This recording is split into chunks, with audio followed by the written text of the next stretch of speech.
these show in the various sectors of science, and their content and form, and their subject matter and method. All the different aspects of science, from biology to anatomy to physics to astronomy to marine biology to oceanography to blah blah blah blah blah, right? All aspects of the system are being co-opted.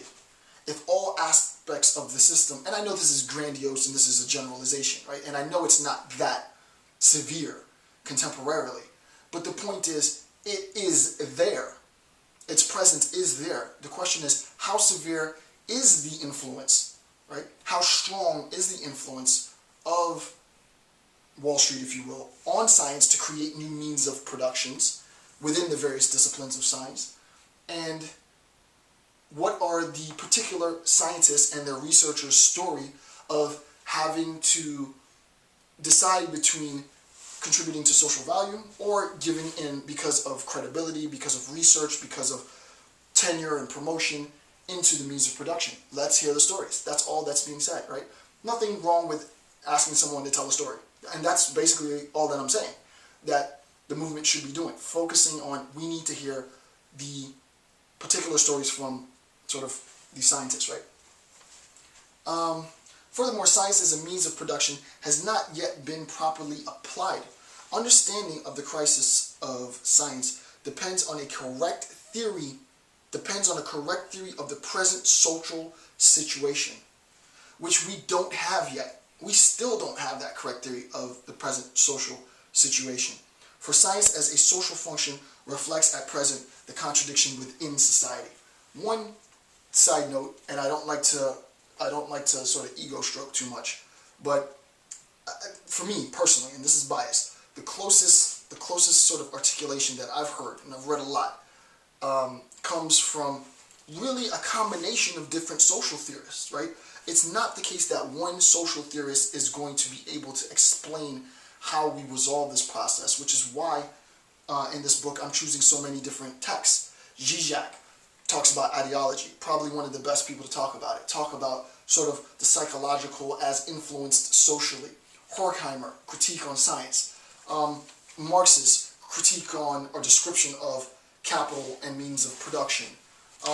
You have Max Weber, which we'll talk about later, sort of more of this organizational bent, or at least that's how it's told in the institution. I'll give a different story of Weber, and so on, right? How is it that as we enter a time in which so much depends on this movement, for so many people, including myself, in a sense. You know, granted, it's not going to be the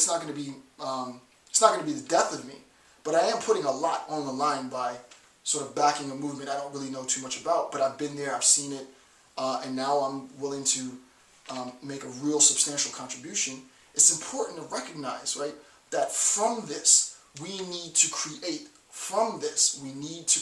a new account of our society. What is our global society after all of this is done in the 21st century? What is it, right? And we all need to write that narrative, right? That's the goal. That's the goal. Movement specific note. Occupationists. Did I not put a movement specific note for 6? Yeah, I don't think I did. Movement specific note. Occupy participants should voice their demands and expectations, not just from Wall Street, but also from members of the scientific community. I've said that. Globally, what are the most serious threats to the global population?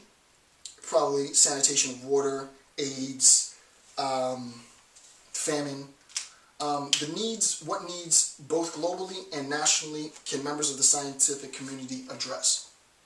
And then lastly, number 10, I'm just going to go through this because it follows sort of easily. Scientists need to be encouraged to participate in the general discussion. We need to engage our scientists. We need to engage our scientists about social issues. We need to engage our scientists about social issues. How realistic are the people's demands? How much capital would it require? How many years of expected research would meeting these demands take? And finally, to quote a last line from Horkheimer, despite this law of wasteful dispersal of intellectual energies has characterized the course of science over the last century, and philosophers philosophers have repeatedly criticized science of this score, and I did not write this properly. So I'm gonna have to retype this bit. I'm not gonna read it because obviously I typed it wrong. I don't know what I wrote. So read the last paragraph, the citation on your own. Apologize. I should have proofed it before I copied it from the book and put it in here. But the idea is, what does it say? But the situation cannot be changed by purely theoretical insight any more than, ideological. Only a change in the real condition of science. Oh, so it's just the first sentence. So the problem that we're in cannot be changed by purely theoretical insight. It's not just about me talking about ideologies and social theory. It's about me talking about ideologies and social theory and it having a practical application, right? The situation cannot be changed purely this way. Only real change from science within the historical process can win such a victory. What I need to do is infuse the social, and not just me, other intellectuals as well, need to infuse social theory, narrative, into the discourse on and the analysis of the occupation movement so that we can help inform the occupation movement. Right? That's the whole point. Sorry about that last bit. I should have proofed it, but I couldn't really read it. But I want to thank you for taking the time to watch my videos.